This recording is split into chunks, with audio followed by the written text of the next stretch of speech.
सत श्री अकाल जी। मैं अमनदीप कौर हाजर हाँ जी तुहाडी BA फस्ट ईयर की पंजाबी की क्लास दे विच। BA फस्ट ईयर की पंजाबी की साडी क्लास जिहड़ी सी उहदे विच असीं कर रहे सीगे जी श्री गुरु अर्जन देव जी। श्री गुरु अर्जन देव जी दे शब्द असीं जिहड़ी साडी पिछली क्लास आ उहदे विच पूर्ण कर चुके हैं। उन्हां दे जिहड़े शब्द से उन्हां दी रचनावां जिहड़े कि साडे सिलेबस विच सीगीआं ओह असीं तुहाडी पिछली क्लास दे विच पूर्ण जिहड़ियां ओह कर लईआं। सो हुण श्री गुरु अर्जन देव जी तो बाद अज की जिहड़ी साडी क्लास है उस दे विच असीं लैके हाज़र होए हां जी श्री गुरु गोबिंद सिंह जी नूं। श्री गुरु गोबिंद सिंह जी उन्हां दी रचनावां उन्हां दे जीवन इस दे बारे विच असीं जिहड़ा अज दी साडी क्लास दे विच जिहड़ी जानकारी है वह हासिल करांगे। सो पहली जिहड़ी झात असीं मारांगे जी श्री गुरु गोबिंद सिंह जी दे जीवन के बारे विच। श्री गुरु गोबिंद सिंह जी कहंदे महान योधे सैनापति महान योधे सैनापति धार्मिक आगू समाज सुधारक ते आत्मदर्शी जिहड़े महान योधे सैनापति धार्मिक आगू उस बाद समाज सुधारक ते आत्मदर्शी महापुरुष श्री गुरु गोबिंद सिंह जी कहंदे इस तो इलावा उच्च कोटि दे विद्वान सहत दे रसीए इन्हों जिहड़ा मन्निया गया है। श्री गुरु गोबिंद सिंह जी दे जिहड़ा दरबार है जी उन्हां दे दरबार दे विच कहंदे इतिहासिक हवाले तो सानूं जिहड़ा पता लगदा है कि उन्हां दे दरबार दे विच 52 जिहड़े कवि हन वो मतलब हमेशा उन्हां दे दरबार विच रहिंदे सन। इन्हां दरबारी कवियां दी सहायता दे नाल ही इन्हां ने बहुत सारा जिहड़ा साहित्य सी साहित्य जिहड़ा इकत्तर किया। पर ज़्यादा जिहड़ी उम्र सी वो जंगां युद्धां दे विच रहण दे कारण जिहड़ा इन्हां दा पूरा जिहड़ा साहित्य है वो प्राप्त नहीं हो सकिया, क्योंकि ज़्यादातर उम्र जंग युद्ध दे विच बतीत करन दे कारण जिहड़ा इन्हां दा साहित्य है वो नष्ट हो चुका सी। सो इन्हां दा जिहड़ा जन्म है उस दे बारे विच आपां जिहड़ी गल करिए कहंदे इन्हां दा जन्म 1666 इन्हां दा जिहड़ा जन्म है जी वो जन्म 1666 ईस्वी पटना साहिब बिहार दे विच पटना साहिब जो कि बिहार दे विच है। पटना साहिब बिहार दे विच होया। श्री गुरु तेग बहादुर जी दे घर इन्हां दे पिता दा नाम पिता है जी पिता श्री गुरु तेग बहादुर। श्री गुरु तेग बहादुर जिन्होंने हिंद की चादर भी आख्या गया है। पिता श्री गुरु तेग बहादुर जी के घर 1666 ईस्वी नूं इन्हां दा जन्म पटना साहिब बिहार दे विच होया। माता जिहड़ी सी इन्हां दे उन्हां दा नाम गुजरी जी, माता गुजरी जी दी कुखों इन्हां दा जिहड़ा जन्म सी वो होया सी। सो कहंदे जिहड़ी हैगी आ शुरू दी जिहड़े कुछ समा इन्हां ने पटना साहिब दे विच ही बतीत किया, पर 1675 ईस्वी नूं 1675 ईस्वी जदों इन्हां दे पिता दी जिहड़ी शहीदी आ कहंदे 1675 ईस्वी विच जद आप जी दे पिता नूं औरंगजेब ने दिल्ली दे विच जिहड़ा शहीद है वो कर दिता सी, तां ये जिहड़े आ गुरगद्दी ते बैठे सन। गुरगद्दी जिहड़ी आ इन्हां नूं प्राप्त होई आ जी 1675 ईस्वी नूं जदों इन्हां दे पिता श्री गुरु तेग बहादुर जी नूं औरंगजेब ने दिल्ली दे विच शहीद जिहड़ा कर दिता सी। फिर कहंदे आपने इस शहीदी नूं जिहड़ी श्री गुरु तेग बहादुर की जिहड़ी शहीदी हुई आ उस शहीदी नूं सिख कौम दे लई सिख कौम की जिंदगी अते अणख सिख कौम की जिंदगी अते अणख उत्ते भारी चोट समझ के सिख पंथ नूं सैनिक जिहड़ियां जथेबंदियां सन सैनिक जथेबंदियां दे रूप विच संगठित जिहड़ा करन दे लई हर तरह दा जिहड़ा यतन सी ओह कीता ते आप भी इन्हां ने वीरता अते सैनिक हुनरां दे विच जिहड़ी प्रवीणता सी ओह प्राप्त कीती। आप भी जिहड़े सैनिक हुनर अते वीरता जिहड़ी सी उस नूं सिੱਖਿਆ, सैनिक हुनर सीखे। इस तो बाद कहंदे 3 साल पौंटा साहिब विच 3 साल इन्होंने पौंटा साहिब विच बतीत किए। पौंटा साहिब दे पहाड़ी राजियां दे नाल इन्होंने कई युद्ध भी किए, जिन्हां दे विचों भंगाणी दा जिहड़ा युद्ध आ ओह भी भंगाणी दा युद्ध भी इन्हां ने जिहड़ा पहाड़ी राजियां दे नाल ही कीता सी। फिर कहंदे इस युद्ध दे विच जित जिहड़ी आ ओह श्री गुरु गोबिंद सिंह जी दी हुई सी। फिर आनंदपुर साहिब वापस आ गए। आनंदपुर साहिब वापस आके पहाड़ी अते मुगल जिहड़ी फौज है उस दे नाल कई तरह के युद्ध इन्होंने कीते हैं ते अंत विच 1704 ईस्वी नूं आनंदपुर दा जिहड़ा किला इन्हां नूं छड्डना पिया सी। जिहड़ा 1704 ईस्वी विच आनंदपुर जिहड़ा उन्हां दा छड्डना कहते 1704 ईस्वी विच आनंदपुर दा इन्हां नूं किला छड्डना पिया सी। किला छड्डण तो उपरंत आप नूं काफ़ी कष्ट भरिया जिहड़ा जीवन है वह झलने पे सन। आप जी दे 4 साहिबजादे अते माता गुजरी जी जिहड़े इस तो बाद शहीद हो चुके सन, पर आपने अपने जिहड़े करतव सन उन्हां नूं नहीं छड्डिया सी, अपना करतव इन्हां ने नहीं भुलिया सी।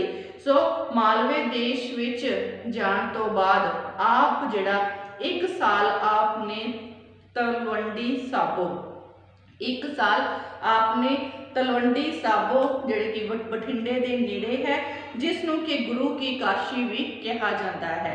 सो आपने 1 साल जिहड़ा तलवंडी साबो विच बतीत किया। उथों फिर दखण वाल बहादुर शाह दे नाल जिहड़ा नदेड़ तक चले गए। उथों ही दखण वाल बहादुर शाह दे नाल नदेड़ तक गए। उथे ही 1708 ईस्वी दे विच 1708 ईस्वी दे विच आप जिहड़ा है ज्योति जोत समा गए। सो इत्थे 1708 ईस्वी दे विच आप जिहड़ा ज्योति जोत समा गए। सो आप दीयां जिहड़ियां रचनावां दे विचों कहंदे आपने बहुत सारिया भाषावां दे विच इन्हां ने साहित्य की रचना की, जिन्हां दे विचों चंडी दी वार इन्हां दी बहुत ही ज़्यादा जिहड़ी मशहूर रचना मनी गई है। चंडी दी वार ते एक शब्द मित्र प्यारे नूं ओह साडी जिहड़ी इस बुक दे विच शब्द सवेरा जिहड़ी बुक है उस दे विच शामिल किया गया है। सो चंडी दी वार ते जिहड़ा मित्र प्यारे नूं जिहड़ा ये शब्द है, उस तो इलावा आप जी ने जाप साहिब, बचित्र नाटक, अकाल उस्तत, चंडी शास्त्र, उस बाद शस्त्र चंडी चरित्र, शस्त्रनामा, बहुत सारे शब्द सवैये, गोबिंद गीता जिहड़ा कि ब्रिज भाषा विच सानू मिलता है। इस तो बिना फारसी दे विच इन्हां ने औरंगजेब नूं जो जफरनामा लिखिया सी ओह बहुत ही ज़्यादा मशहूर होया सी। सो इन्हां दी जिहड़ी काव्य कला है उस विच जिहड़ी चंडी दी वार है उसनूं एक वीर रसी जिहड़ी वार मन्निया गया है, जो कि बहुत ही ज़्यादा लासानी दर्जा रखती है। सो इस जिहड़ी उस तो बिना इन्हां दी जिहड़ी चंडी दी वार है उस दियां जिहड़ियां 56 पौड़ियां ते एक दोहरा उस विच मन्निया गया है। सो चंडी दी वार जिहड़ी कि साडी इस बुक शब्द सवेरा दे विच जिहड़ी दर्ज कीती है वो भी असीं करांगे। उस तो पहला चंडी दी वार तो पहला कहंदे इन्हां दा एक शब्द मैं जिहड़ा हुणे दस्सिया मित्र प्यारे नूं ਉਹ ਸਾਡੀ ਜਿਹੜੀ बुक आ ਉਹ ਇਸ ਵਿੱਚ दर्ज किया गया है। ਤੇ ਜਿਹੜਾ ਉਹ शब्द ਅਸੀਂ ਜਿਹੜਾ ਅੱਜ ਦੀ ਜਿਹੜੀ ਸਾਡੀ ਕਲਾਸ ਆ ਉਸ ਦੇ ਵਿੱਚ ਕਰਾਂਗੇ। ਇਹ ਜਿਹੜਾ ਸ਼ਬਦ ਹੈ ਇਸ ਵਿੱਚ ਪ੍ਰਭੂ ਦੇ ਬਿਰਹੋਂ ਦੇ ਵਿੱਚ ਬਿਰਹੋਂ ਨੂੰ ਬੜੇ ਹੀ ਸੋਹਣੇ ਢੰਗ ਨਾਲ ਸੁਚੱਜੇ ਢੰਗ ਨਾਲ ਉਹਨਾਂ ਨੇ ਜਿਹੜਾ ਵਰਣਨ ਕੀਤਾ ਹੈ ਤੇ ਮਾਛੀਵਾੜੇ ਦੇ ਜੰਗਲ ਦੇ ਵਿੱਚ ਕੁਝ ਜਿਹੜਾ ਆਪਣਾ ਜਿਹੜਾ ਪ੍ਰਭੂ ਹੈ ਪਰਮਾਤਮਾ ਹੈ ਉਸ ਨੂੰ ਆਪਣਾ ਮਿੱਤਰ ਜਿਹੜਾ ਬਣਾਉਂਦੇ ਹੋਏ ਮਿੱਤਰ ਸਮਝਦੇ ਹੋਏ ਇੱਕ ਸੁਨੇਹਾ ਜਿਹੜਾ ਆਪਣੇ ਮਨ ਦਾ ਜਿਹੜਾ ਦਰਦ ਹੈ ਉਹ ਉਸ ਪਰਮਾਤਮਾ ਨੂੰ ਦੱਸਿਆ ਹੈ। ਸੋ ਅੱਜ ਜਿਹੜਾ ਅਸੀਂ ਇਹ ਸ਼ਬਦ ਜਿਹੜੇ ਆਪਣੀ ਕਲਾਸ ਦੇ ਵਿੱਚ ਕਰਾਂਗੇ ਸੋ ਇਹਨਾਂ ਦੇ ਜੀਵਨ ਦੇ ਬਾਰੇ ਵਿੱਚ ਅਸੀਂ ਇੰਨਾ ਹੀ ਕਰਾਂਗੇ। ਸੋ ਹੁਣ ਅਸੀਂ ਜਿਹੜਾ ਆਪਣਾ ਸ਼ਬਦ ਜਿਹੜਾ ਇੱਥੇ ਲਿਖਾਂਗੇ ਤੇ ਨਾਲ ਦੀ ਨਾਲ ਉਸਦੀ ਪ੍ਰਸੰਗ ਸਹਿਤ ਵਿਆਖਿਆ ਕਰਾਂਗੇ। ਸੋ ਚੱਲਦੇ ਹਾਂ ਜੀ ਆਪਣੇ ਸ਼ਬਦ ਦੇ ਵੱਲ। ਸੋ ਅੱਜ ਜਿਹੜਾ ਸ਼ਬਦ ਹੈ ਜੀ ਪਹਿਲਾ ਸ਼੍ਰੀ ਗੁਰੂ ਗੋਬਿੰਦ ਸਿੰਘ ਜੀ ਦਾ ਉਹਦਾ ਸਿਰਲੇਖ ਹੈ ਉਹ ਹੈ ਜੀ ਖਿਆਲ ਪਾਤਸ਼ਾਹੀ ਦਸਵੀਂ। ਖਿਆਲ ਪਾਤਸ਼ਾਹੀ ਦਸਵੀਂ ਜਿਹੜਾ ਸ਼ਬਦ ਹੈ ਜੀ ਉਹ ਹੈ ਮਿੱਤਰ ਪਿਆਰੇ ਨੂੰ। ਮਿੱਤਰ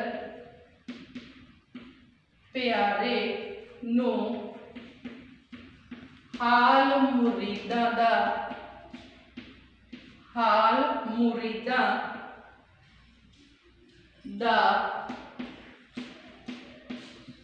ਕਹਿਣਾ।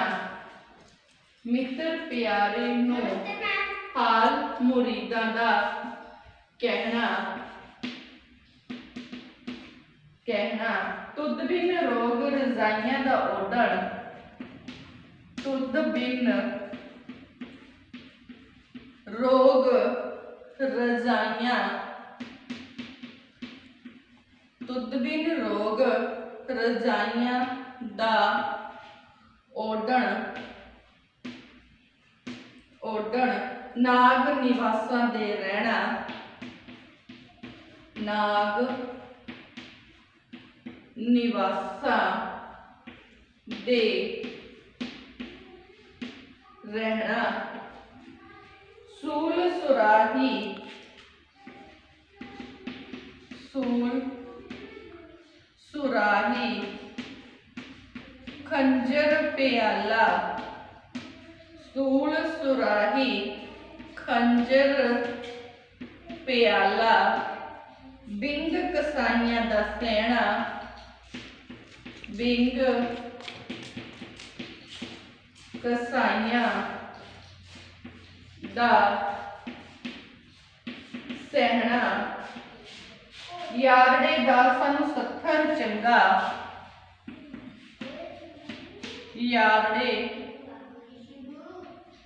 ਯਾਰੜੇ ਦਾ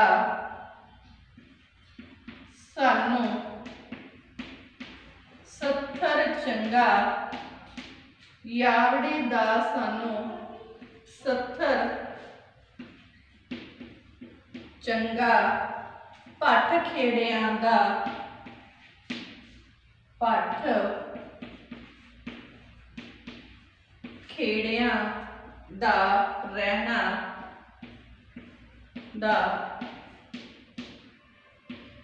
ਭੱਠ ਖੇੜਿਆਂ ਦਾ ਰਹਿਣਾ। ਸੋ ਬਹੁਤ ਛੋਟਾ ਸ਼ਬਦ ਬਹੁਤ ਹੀ ਸੋਹਣਾ ਜਿਸ ਦੇ ਵਿੱਚ ਸ਼੍ਰੀ ਗੁਰੂ ਗੋਬਿੰਦ ਸਿੰਘ ਜੀ ਨੇ ਪਰਮਾਤਮਾ ਨੂੰ ਜਿਹੜਾ ਸੁਨੇਹਾ ਹੈ ਦਿੰਦੇ ਹੋਏ ਆਪਣੇ ਮਨ ਦੀ ਹਾਲਤ ਨੂੰ ਬਿਆਨ ਕੀਤਾ ਹੈ। ਸੋ ਇਹ ਜਿਹੜਾ ਸ਼ਬਦ ਹੈ ਜੀ ਅੱਖਰਨਾਦ ਕਾਵ ਸੰਗ੍ਰਹਿ ਵਿੱਚ ਮਿੱਤਰ ਪਿਆਰੇ ਸਿਰਲੇਖ ਦੇ ਹੇਠ ਜਿਹੜਾ ਦਰਜ ਕੀਤਾ ਹੋਇਆ ਹੈ। ਸੋ ਕਹਿੰਦੇ ਇਹ ਸ਼ਬਦ ਵਿੱਚ ਇਹ ਸ਼ਬਦ ਉਸ ਸਮੇਂ ਉਚਾਰਿਆ ਗਿਆ ਜਦੋਂ ਸ਼੍ਰੀ ਗੁਰੂ ਗੋਬਿੰਦ ਸਿੰਘ ਜੀ ਅਨੰਦਪੁਰ ਸਾਹਿਬ ਛੱਡ ਕੇ ਆਪਣੇ ਪਰਿਵਾਰ ਦੇ ਨਾਲੋਂ ਵਿਛੜ ਗਏ ਸਨ। ਉਹਨਾਂ ਨੂੰ ਆਪਣੇ ਪਰਿਵਾਰ ਦੇ ਨਾਲੋਂ ਵਿਛੜ ਕੇ ਮਾਛੀਵਾੜੇ ਦੇ ਜਿਹੜੇ ਜੰਗਲ ਸਨ ਉਹਨਾਂ ਵਿੱਚ ਜਿਹੜਾ ਕੁਝ ਸਮਾਂ ਜਿਹੜਾ ਉਹ ਬਤੀਤ ਕਰਨਾ ਪਿਆ। ਮਾਛੀਵਾੜੇ ਦੇ ਜੰਗਲ ਵਿੱਚ ਪੁੱਜ ਚੁੱਕੇ ਸਨ। ਇੱਥੇ ਆਪ ਨੂੰ ਮਖਮਲੀ ਸੇਜਾਂ ਦੀ ਥਾਂ ਤੇ ਜ਼ਮੀਨ ਦੇ ਉੱਤੇ ਸੌਣਾ ਪਿਆ ਸੀ। ਸੋ ਇਹ ਸ਼ਬਦ ਸੈਦੇ ਖੇੜੇ ਨਾਲ ਵਿਆਹੀ ਜਾ ਚੁੱਕੀ ਹੀਰ। ਇਹ ਸ਼ਬਦ ਸੈਦੇ ਖੇੜੇ ਨਾਲ ਵਿਆਹੀ ਜਾ ਚੁੱਕੀ ਹੀਰ ਦੀ ਆਤਮਾ ਦੇ ਵਿੱਚ बैठ के इन्होंने उचारिया ते इस विच उन्होंने हीर दे वांग ही जिहड़ा अपना अपने रांझे रूपी परमात्मा नूं जिहड़ा याद कीता है।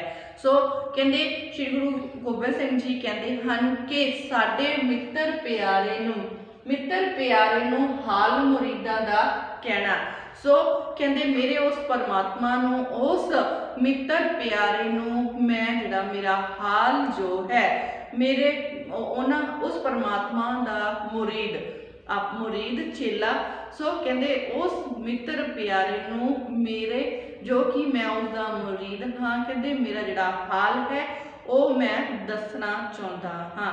सो कहंदे मेरे सज्जन नूं जिहड़ा साडा हाल है साडा जिहड़ा मुरीदां दा हाल है वो दसन दे लई मेरे लई उस परमात्मा दे विछोड़े दा जिहड़ा उस परमात्मा दा जिहड़ा विछोड़ा है उस दे विच आराम ते आनंद दे जिहड़े साधन हन उन्हां नूं व्यर्थ दसदे हुए दसिया है कि तेरा जिहड़ा परमात्मा तेरा जिहड़ा विछोड़ा है वो मेरे लिए बहुत ज़्यादा दुखदायक है।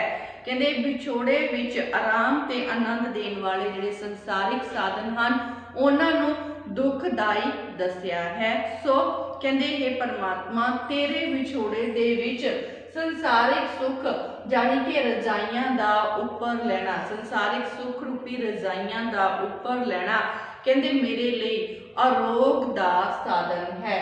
रजाइयां दा ओढ़न नाग निवासां दे रहना कहंदे ए मेरे लिए जिहड़ा रोग समान है अते आराम दे होर साधन रजाइयां जिहड़ियां हन वो मेरे लिए लोगां दे समान हन ते आराम दे होर साधन मेरे लिए सप्पां दे विचकार रहण दे समान हन। सो कहंदे हे परमात्मा तेरे विछोड़े विच साडे लिए उपर लितियां हुईयां रजाइयां संसारिक सुख जिहड़े कि रोगां दे समान हन ते ए मेरे लिए जिहड़ा सप्पां दे विचकार रहण दे समान हन। कहंदे सूल सुराही खंजर प्याला सूल सुराही खंजर प्याला बिंग कसाइयां दा रहना इस तरह ही कहंदे सुख आराम दे साधन दे सुख आराम जिहड़ा है वो सानू इस तरह महसूस हो रहे हैं कि जिस तरह कहंदे जिहड़ा शराब है शराब जिहड़ी है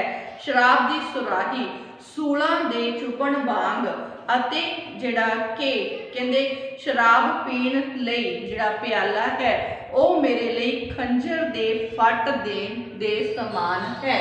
सूल सुराही कहंदे जिहड़ी ये शराब पीण वाली सुराही है वो मेरे लिए सूलां दे वांग अते जिहड़ा प्याला है वो मेरे लिए खंजर दे समान जिहड़ा वो मतलब मैनू लग रहा है। सो संसारिक जिहड़े सुख हन वो मेरे लिए सूलां चुभण दे वांग दुखदायक हन।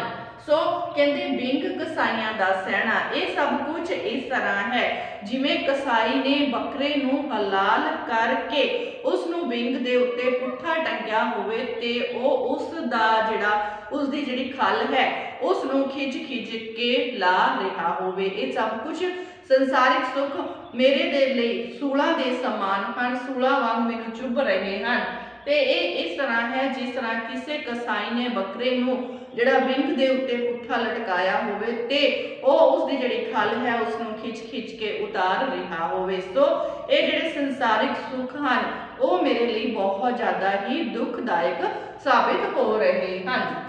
यारड़े दा सानूं सत्थर जंगा पट खेड़ियां दा रहना। सो इस दे मुकाबले विच कहंदे हे परमात्मा सानू जिहड़ी तेरी रजा दे विच पुंजे सौना भी मंजूर है। कहंदे मैनू पुंजे सत्थर उत्ते सौना भी मंजूर है।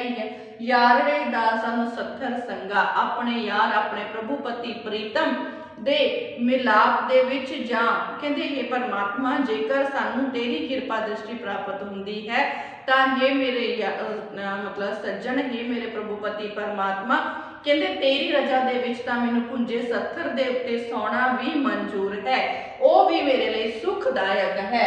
पर तेरे तो बगैर कहंदे इस दे मुकाबले तेरे तो बगैर खेड़ियां मतलब पराए लोकां खेड़ियां ਦੇ ਜਿਹੜੇ ਵੀ ਸੁੱਖ ਦੇਣ ਵਾਲੇ ਸਾਧਨ ਹਨ, ਖੇੜਿਆਂ ਦੇ ਸਾਰੇ ਸੁੱਖ ਦੇਣ ਵਾਲੇ ਸਾਧਨ ਮੇਰੇ ਲਈ ਜਿਹੜੇ ਦੁਖਦਾਇਕ ਹੀ ਹਨ। ਸੋ ਮੈਨੂੰ ਅਜਿਹੇ ਸੁੱਖਾਂ ਦੀ ਜ਼ਰੂਰਤ ਨਹੀਂ ਹੈ। ਅਜਿਹੇ ਸਾਰੇ ਸੁੱਖ ਜਿਹੜੇ ਹਨ ਉਹ ਪੱਠ ਵਿੱਚ ਪੈਣ। ਮੈਨੂੰ ਅਜਿਹੇ ਸੁੱਖਾਂ ਦੀ ਕੋਈ ਵੀ ਜ਼ਰੂਰਤ ਨਹੀਂ ਹੈ। ਮੈਂ ਤਾਂ ਸਿਰਫ ਤੇ ਸਿਰਫ ਤੇਰੀ ਜਿਹੜੀ ਰਜ਼ਾ ਹੈ ਉਸ ਦੇ ਵਿੱਚ ਰਹਿਣਾ ਚਾਹੁੰਦਾ ਹਾਂ। ਸੋ ਇਹ ਜਿਹੜਾ ਸ਼ਬਦ ਹੈ ਇਸ ਵਿੱਚ ਸ਼੍ਰੀ ਗੁਰੂ ਗੋਬਿੰਦ ਸਿੰਘ ਜੀ ਨੇ ਆਪਣੀ ਜਿਹੜੀ ਹਾਲਤ ਹੈ, ਆਪਣੀ ਜਿਹੜੀ ਮਤਲਬ ਮਾਛੀਵਾੜੇ ਦੇ ਜੰਗਲ ਦੇ ਵਿੱਚ ਆਪਣੀ ਜੋ ਹਾਲਤ ਹੈ ਉਸਨੂੰ ਆਪਣੇ ਪ੍ਰਭੂ ਪਤੀ ਪ੍ਰੀਤਮ ਆਪਣੇ ਮਿੱਤਰ ਨੂੰ ਦੱਸਣ ਦੀ ਜਿਹੜੀ ਕੋਸ਼ਿਸ਼ ਕੀਤੀ ਹੈ ਕਿ ਇਹ ਸੱਚੇ ਪਰਮਾਤਮਾ, ਇਹ ਮੇਰੇ ਜਿਹੜੇ ਪ੍ਰਭੂ ਪਤੀ ਪ੍ਰੀਤਮ ਪਿਆਰੇ ਸੱਜਣ, ਕਹਿੰਦੇ ਮੇਰੇ ਲਈ ਜਿਹੜਾ ਮੈਂ ਤੈਨੂੰ ਆਪਣਾ ਜਿਹੜਾ ਹਾਲ ਹੈ ਉਹ ਇੱਥੇ ਬਿਆਨ ਕਰ ਰਿਹਾ ਹਾਂ। ਕਹਿੰਦੇ ਤੇਰੇ ਵਿਛੋੜੇ ਦੇ ਵਿੱਚ ਮੇਰੀ ਜੋ ਹਾਲਤ ਹੋਈ ਹੈ ਉਸ ਨੂੰ ਮੈਂ ਤੇਰੇ ਸਾਹਮਣੇ ਰੱਖਣਾ ਚਾਹੁੰਦਾ ਹਾਂ। ਤੇਰੇ ਵਿਛੋੜੇ ਦੇ ਵਿੱਚ ਮੇਰੇ ਲਈ ਸੰਸਾਰਿਕ ਸੁੱਖ ਦੇਣ ਵਾਲੀਆਂ ਰਜਾਈਆਂ ਰੋਗਾਂ ਦੇ ਸਮਾਨ ਹਨ ਤੇ ਇਹਨਾਂ ਨੂੰ ਜਿਹੜਾ ਉਹ ਇਹਨਾਂ ਸੰਸਾਰਿਕ ਸੁੱਖਾਂ ਨੂੰ, ਕਹਿੰਦੇ ਸੰਸਾਰਿਕ ਸੁੱਖਾਂ ਦੇ ਵਿੱਚ ਜ਼ਿੰਦਗੀ ਬਤੀਤ ਕਰਨੀ ਜਾਂ ਇਹਨਾਂ ਸੰਸਾਰਿਕ ਸੁੱਖਾਂ ਨੂੰ ਭੋਗਣਾ ਮੇਰੇ ਲਈ ਇਸ ਤਰ੍ਹਾਂ ਹੈ ਜਿਸ ਤਰ੍ਹਾਂ ਮੈਨੂੰ ਨਾਗਾਂ ਦੇ ਨਾਲ ਜਿਹੜਾ ਸੱਪਾਂ ਦੇ ਨਾਲ ਰਹਿਣਾ ਪੈ ਰਿਹਾ ਹੋਵੇ। ਸੋ ਇਹ ਸੰਸਾਰਿਕ ਸੁੱਖ ਦੇਣ ਵਾਲੇ ਸ਼ਰਾਬ ਦੀ ਸੁਰਾਹੀ ਮੇਰੇ ਲਈ ਸੂਲਾਂ ਦੇ ਬਰਾਬਰ ਹੈ ਤੇ ਕਹਿੰਦੇ ਉਹ ਜਿਹੜਾ ਪਿਆਲਾ ਹੈ ਉਸ ਸ਼ਰਾਬ ਨੂੰ ਪਾ ਕੇ ਪੀਣ ਵਾਲਾ ਪਿਆਲਾ ਮੇਰੇ ਲਈ ਖੰਜਰ ਦੇ ਸਮਾਨ ਚੁੱਭ ਰਿਹਾ ਹੈ। ਸੋ ਇਹ ਸੰਸਾਰਿਕ ਸੁੱਖ ਮੇਰੇ ਲਈ ਬਹੁਤ ਹੀ ਜ਼ਿਆਦਾ ਦੁੱਖ ਦੇਣ ਵਾਲੇ ਹਨ। ਸੋ ਕਹਿੰਦੇ ਹੀ ਪਰਮਾਤਮਾ ਤੇਰੇ ਮਿਲਾਪ ਦੇ ਲਈ, ਤੇਰੀ ਜਿਹੜੀ ਰਹਿਮਤ ਹੈ ਉਸ ਨੂੰ ਪ੍ਰਾਪਤ ਕਰਨ ਦੇ ਲਈ ਇਹ ਪਰਮਾਤਮਾ ਮੈਨੂੰ ਜਿਹੜਾ ਹੈ ਤੇਰੀ ਰਜ਼ਾ ਵਿੱਚ ਰਹਿੰਦਿਆਂ ਹੋਇਆਂ ਤਾਂ ਸੱਥਰ ਦੇ ਉੱਤੇ ਪੁੰਜੇ ਸੌਣਾ ਵੀ ਮੇਰੇ ਲਈ ਬਹੁਤ ਜ਼ਿਆਦਾ ਚੰਗਾ ਹੈ, ਬਹੁਤ ਹੀ ਸੁੱਖ ਦੇਣ ਵਾਲਾ ਹੈ। ਪਰ ਜਿਹੜੇ ਖੇੜਿਆਂ ਦੇ ਸੰਸਾਰਿਕ ਸੁੱਖ, ਪਰਾਏ ਜਿਹੜੇ ਸੰਸਾਰਿਕ ਸੁੱਖ ਹਨ ਉਹ ਮੇਰੇ ਲਈ ਬਹੁਤ ਹੀ ਦੁਖਦਾਇਕ ਹਨ। ਇਹ ਸਾਰੇ ਸੁੱਖ ਮੇਰੇ ਵੱਲੋਂ ਤਾਂ ਭੱਠ ਵਿੱਚ ਪੈਣ। ਮੈਨੂੰ ਤਾਂ ਸਿਰਫ ਤੇ ਸਿਰਫ ਇੱਕ ਤੇਰੇ ਮਿਲਾਪ ਦੀ ਤਾਂਘ ਹੈ। ਮੈਂ ਤਾਂ ਸਿਰਫ ਤੇ ਸਿਰਫ ਇੱਕ ਤੈਨੂੰ ਹੀ ਪ੍ਰਾਪਤ ਕਰਨਾ ਚਾਹੁੰਦਾ ਹਾਂ। ਸੋ ਇਹ ਜਿਹੜਾ ਸ਼ਬਦ ਸੀ ਸ਼੍ਰੀ ਗੁਰੂ ਗੋਬਿੰਦ ਸਿੰਘ ਜੀ ਨੇ ਜਿਹੜਾ ਇਸ ਸਾਡੀ ਬੁੱਕ ਦੇ ਵਿੱਚ ਅਸੀਂ ਜਿਹੜਾ ਮਤਲਬ ਦਰਜ ਕੀਤਾ ਹੋਇਆ ਆ। ਇਹ ਗੁਰੂ ਗੋਬਿੰਦ ਸਿੰਘ ਜੀ ਦਾ ਪਹਿਲਾ ਸ਼ਬਦ ਜਿਹੜਾ ਅਸੀਂ ਅੱਜ ਦੀ ਸਾਡੀ ਕਲਾਸ ਦੇ ਵਿੱਚ ਕੀਤਾ। ਸੋ ਹੁਣ ਗੁਰੂ ਗੋਬਿੰਦ ਸਿੰਘ ਜੀ ਦੀ ਜਿਹੜੀ ਅਗਲੀ ਰਚਨਾ ਚੰਡੀ ਦੀ ਵਾਰ ਅਸੀਂ ਤੁਹਾਡੀ ਅਗਲੀ ਕਲਾਸ ਦੇ ਵਿੱਚ ਲੈ ਕੇ ਹਾਜ਼ਰ ਹੋਵਾਂਗੇ। ਸੋ ਇਸ ਸ਼ਬਦ ਦਾ ਕੇਂਦਰੀ ਭਾਵ ਆਪਣੀ ਕਾਪੀ ਦੇ ਵਿੱਚ ਜ਼ਰੂਰ ਨੋਟ ਕਰਕੇ ਰੱਖਿਓ। ਕੇਂਦਰੀ ਭਾਵ ਸਾਰ ਆਪਣੀ ਕਾਪੀਆਂ ਦੇ ਵਿੱਚ ਨੋਟ ਕਰਕੇ ਰੱਖਿਓ। ਸ਼੍ਰੀ ਗੁਰੂ ਗੋਬਿੰਦ ਸਿੰਘ ਜੀ ਦੀਆਂ ਸਿਰਫ ਤੇ ਸਿਰਫ ਦੋ ਹੀ ਰਚਨਾਵਾਂ, ਖਿਆਲ ਪਾਤਸ਼ਾਹੀ 10ਵੀਂ ਤੇ ਚੰਡੀ ਦੀ ਵਾਰ, ਉਹ ਸਾਡੀ ਜਿਹੜੀ ਬੁੱਕ ਆ ਉਸ ਵਿੱਚ ਸ਼ਾਮਿਲ ਕੀਤੀਆਂ ਗਈਆਂ ਹਨ। ਸੋ ਕੱਲ ਦੀ ਜਿਹੜੀ ਕਲਾਸ ਹੋਊਗੀ ਉਸ ਵਿੱਚ ਅਸੀਂ ਜਿਹੜਾ ਚੰਡੀ ਦੀ ਵਾਰ ਜਿਹੜੀ ਹੈ ਉਹ ਸ਼ੁਰੂ ਕਰਾਂਗੇ। ਸੋ ਅੱਜ ਦੀ ਕਲਾਸ ਅਸੀਂ ਇੱਥੇ ਹੀ ਸਮਾਪਤ ਕਰਦੇ ਹਾਂ। ਮਿਲਦੇ ਹਾਂ ਜੀ ਸਾਡੀ ਕੱਲ ਦੀ ਕਲਾਸ ਦੇ ਵਿੱਚ। ਧੰਨਵਾਦ ਜੀ।